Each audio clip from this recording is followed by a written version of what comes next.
बिस्मिल्लाहिर्रहमानिर्रहीम।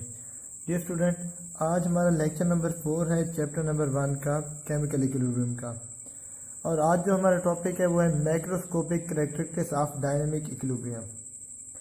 इससे पहले हम लोग पढ़ चुके हैं कि केमिकल इक्विलिब्रियम या डायनेमिक इक्विलिब्रियम क्या होता है कि जब rate of forward reaction becomes equal to rate of reverse reaction, तो उस स्टेट को हम कहते हैं केमिकल इक्विलिब्रियम या डायनेमिक इक्विलिब्रियम। आज हमने उसकी पढ़नी है प्रॉपर्टीज, वन बाय वन हम डिस्कस करेंगे। अब पहली जो प्रॉपर्टी है वो है an equilibrium is achievable only in A close system in which substance can neither leave nor enter.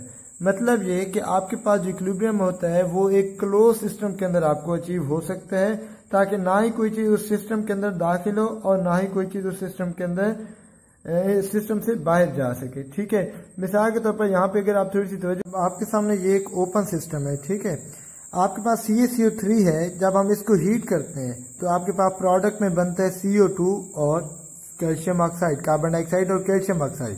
अभी क्योंकि ये कंटेनर ओपन है तो जैसे कार्बन डाइऑक्साइड बनेगी वो क्या हो जाएगी, यहाँ से उड़ जाएगी, इवॉल्व हो जाएगी। जब यहाँ से प्रोडक्ट ही चली जाएगी तो फिर प्रोडक्ट आपस में दोबारा रिएक्ट कैसे कर सकेंगे। जब यहाँ पर CO2 होगी ही नहीं तो कैल्शियम ऑक्साइड CO2 से रिएक्ट कैसे करेगी।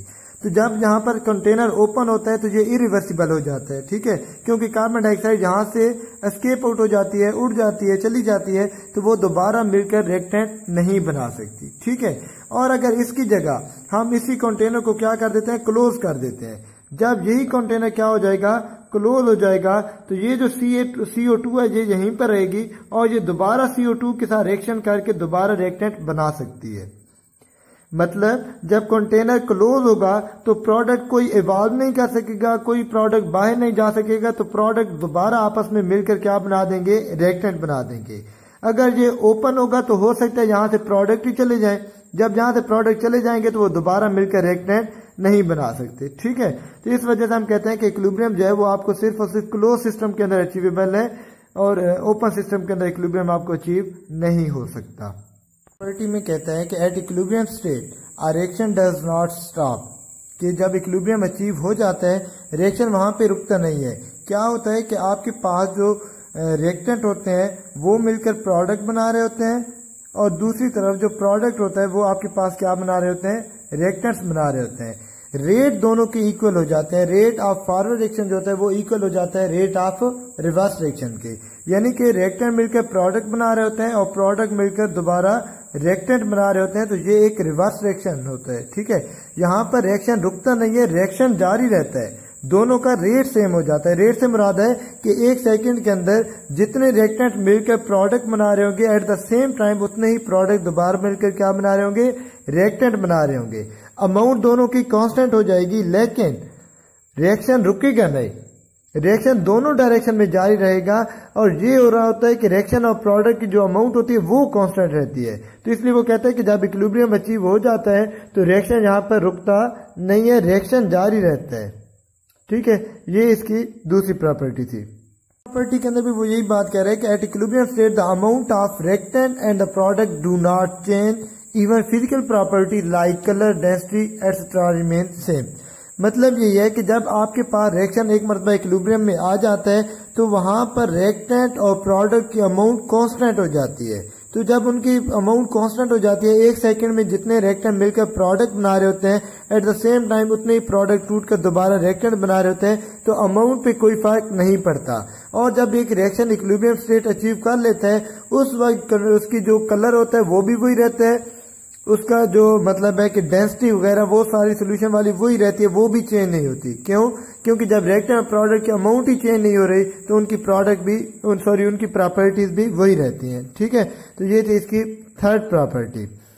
फोर्थ प्रॉपर्टी में बात करता है कि an equilibrium state is attainable from either way, starting from the reactant और फ्रॉम द प्रोडक्ट। इसके एग्जांपल मैं आपको ऐसे देता हूं कि अगर आपके पास CaCO3 है, वही कैल्शियम कार्बोनेट, इसको अगर हम हीट करते हैं तो आपके पास क्या चीज बन जाती है, कैल्शियम ऑक्साइड बनता है और कार्बन डाइऑक्साइड बनता है।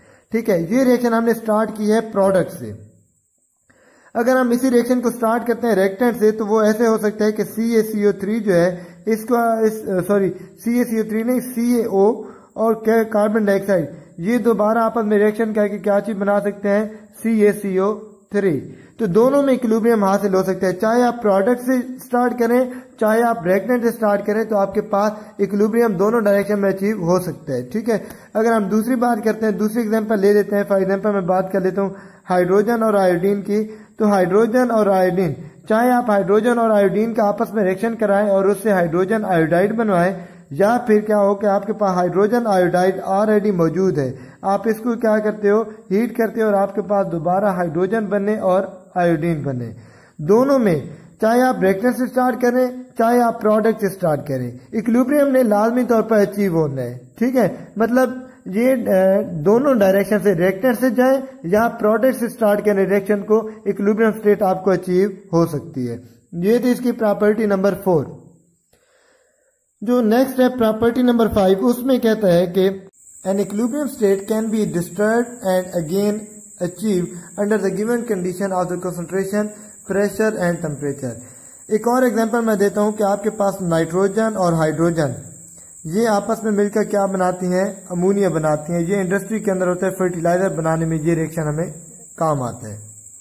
ठीक है, अब होता यह है कि आपके पास ये रिएक्टेंट है, प्रोडक्ट हमें चाहिए अमोनिया, लेकिन जब ये रिएक्शन इक्विलिब्रियम हासिल कर लेते हैं तो आपके पास अमोनिया की अमाउंट कांस्टेंट होती है। हमें अमोनिया ज्यादा से ज्यादा चाहिए होती है, उधर हमें यूज करनी पड़ती है फर्टिलाइजर के लिए। हम चाहते हैं कि हमारे पास अमोनिया बनती रहे, तो हम क्या कर देते हैं कि जब इनकी अमाउंट कांस्टेंट हो जाती है इक्विलिब्रियम पे, तो हम इक्विलिब्रियम को डिस्टर्ब करने के लिए उसके अंदर मजीद रिएक्टेंट ऐड कर देते हैं। जब हम रिएक्टेंट की अमाउंट बढ़ा देते हैं खुद से नाइट्रोजन और हाइड्रोजन के, तो इक्विलिब्रियम एक मरतबा डिस्टर्ब हो जाता है, तो फिर वो दोबारा फॉरवर्ड रिएक्शन में मूव करना शुरू कर देता है ताकि दोबारा वो इक्विलिब्रियम हासिल कर सके। मतलब एक मरतबा जब आपने इक्विलिब्रियम को डिस्टर्ब कर दिया तो रिएक्शन दोबारा प्रोसीड होना शुरू हो जाता है ताकि दोबारा वो इक्विलिब्रियम अचीव कर सके। अगर हम रिएक्टेंट की अमाउंट बढ़ा देते हैं तो भी वो फॉरवर्ड डायरेक्शन में मूव कर देता है, या दूसरी डायरेक्शन में हम क्या कर सकते हैं कि यहाँ से प्रोडक्ट को आहिस्ता आहिस्ता रिमूव करते जाएं। जब प्रोडक्ट की अमाउंट कम होगी तो रिएक्टेंट दोबारा इक्विलिब्रियम हासिल करने के लिए रिएक्ट करेंगे और प्रोडक्ट बनाते जाएंगे।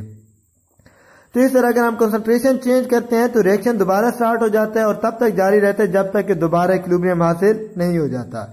इसी तरह अगर हम प्रेशर बढ़ा देते हैं तो प्रेशर बढ़ाने से भी ये जो रिएक्शन होता है ये क्या करता है, फॉरवर्ड डायरेक्शन में मूव कर सकता है। जब प्रेशर कम कर सकते हैं तो उससे क्या हो सकता है कि वो रिवर्स में भी आ सकते हैं। सिमिलरली जो टेम्परेचर होता है ये टेम्परेचर पर भी डिपेंड करता है। अगर हम टेम्परेचर बढ़ा देते हैं तो रिएक्शन रिवर्स में आना शुरू हो जाता है, डिकम्पोजिशन होना शुरू हो जाती है प्रोडक्ट की।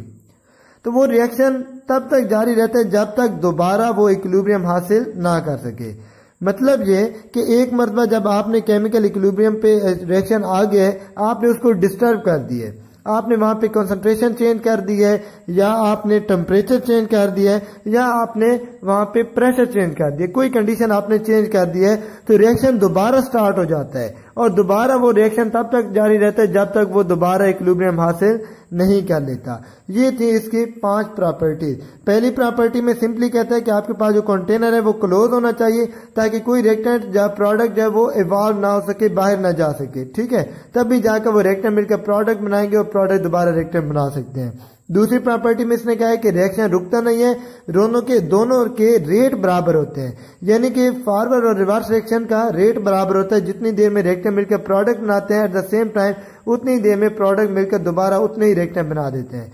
तीसरी बात में वही कह रहा है कि दोनों की जो अमाउंट होती है रिएक्टेंट और प्रोडक्ट की वो इक्विलिब्रियम पे कांस्टेंट हो जाती है, चेंज नहीं होती। फोर्थ में ये कहता है कि आप चाहे प्रोडक्ट से रिएक्शन को स्टार्ट करें चाहे रिएक्टेंट से स्टार्ट करें, आपको इक्विलिब्रियम ने अचीव होना है, ये डायरेक्शन पे डिपेंड नहीं करता। फिफ्थ में कहता है कि अगर आपने केमिकल इक्विलिब्रियम को एक मरतबा डिस्टर्ब कर दिया तो रिएक्शन दोबारा शुरू हो सकता है और तब तक रिएक्शन जारी रहता है जब तक कि दोबारा इक्विलिब्रियम अचीव नहीं हो सकता।